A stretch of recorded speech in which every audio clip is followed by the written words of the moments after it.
Salut tout le monde, c'est Raito, on se retrouve pour la review du chapitre 77 de Fairy Tail, la quête de 100 ans, un chapitre qui était assez cool, on a quelques informations sur le monde de Elantyr, et surtout on a enfin Suzaku, le dragon rouge. En tout cas, on va voir ça, likez la vidéo si jamais elle vous plaît, abonnez-vous si vous aimez Fairy Tail, cette chaîne est faite pour vous, et dites-moi en commentaire votre avis sur le chapitre. Moi je vous dis c'est parti, let's go. Bon, on commence directement le chapitre avec Faris et Touka qui étaient arrivés au fameux village pour trouver le prêtre blanc, sauf que rappelez-vous, le village était totalement détruit, et on avait vu une silhouette, effectivement on en avait deviné juste, c'était bien Suzaku, le dragon rouge de la guilde de Diabolos. Sauf que non, ce n'est pas lui qui a donc détruit le village ou quoi que ce soit. Au final, il sait même pas qu'est-ce qu'il fait là, il s'est totalement perdu. Du coup, forcément, au début, Faris et Touka vont croire que c'est lui, lui va expliquer qu'il est perdu, qu'il faisait que passer là. Forcément, ça va choquer un petit peu parce que pourquoi il passait dans un village aussi perdu? Mais non, voilà, il est tranquillement en train de passer et au final, il s'est retrouvé là sans savoir pourquoi. Mais voilà, on apprend tout simplement que c'est le fameux grand prêtre blanc qui l'a invoqué dans ce monde parce que c'était un Dragon Slayer et que du coup, il pouvait vaincre Selene parce que Selene est un petit peu la source de tout ce qui est en train de se passer,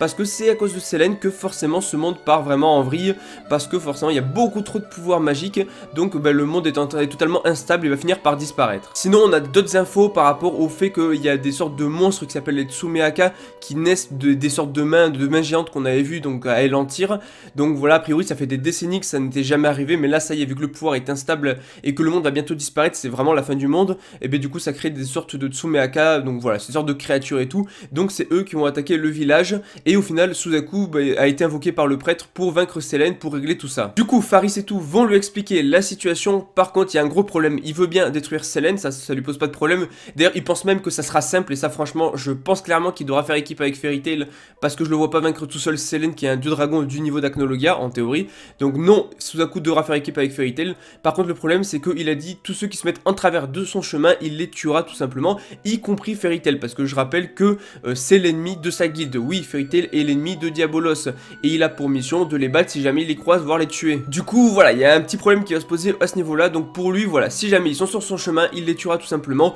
parce que ça représente un danger et une menace pour sa guilde. Sinon, on a une deuxième vague de Tsumeaka, ou je sais plus quoi, là, qui arrive et tout, donc ils sont plutôt stylés les créatures, et là, on a Suzaku qui va enfin montrer de quoi il est capable, même si au final, on voit pas grand-chose, parce qu'il est tellement rapide qu'en fait, il a même pas eu le temps de dégainer, en tout cas, on l'a pas vu dégainer, qu'il a déjà découpé tous les monstres alors que eux les autres galéraient. Bon, en même temps c'était des mecs random, mais voilà, en tout cas tout ça pour dire que Suzaku, voilà, on sait qu'il est balèze, ça on le savait déjà, on le sait encore plus maintenant, mais pour moi jamais il battra Selene. Sinon juste un petit détail, le prêtre du coup, le grand prêtre blanc a une sorte de truc dans le dos qui me fait beaucoup penser au truc de God Serena. Donc rappelez-vous God Serena qui avait une sorte de truc avec des épées derrière, genre il y avait plusieurs, je sais plus combien il y en avait de piques, mais il a un petit peu un truc dans le même style je trouve, le grand prêtre, même si je pense que ça n'a aucun rapport. En tout cas, à moins que God Serena soit déjà allé à Elantyr, mais je ne pense pas. En tout cas, Suzaku a montré qu'il était balèze, et par contre, il l'a dit, voilà, il s'en prendra à Fairy Tail, à Selene, il découpera tous ceux qui se mettront sur son chemin, et en fait, le chapitre finit quasiment là-dessus, on a juste un tout petit truc après,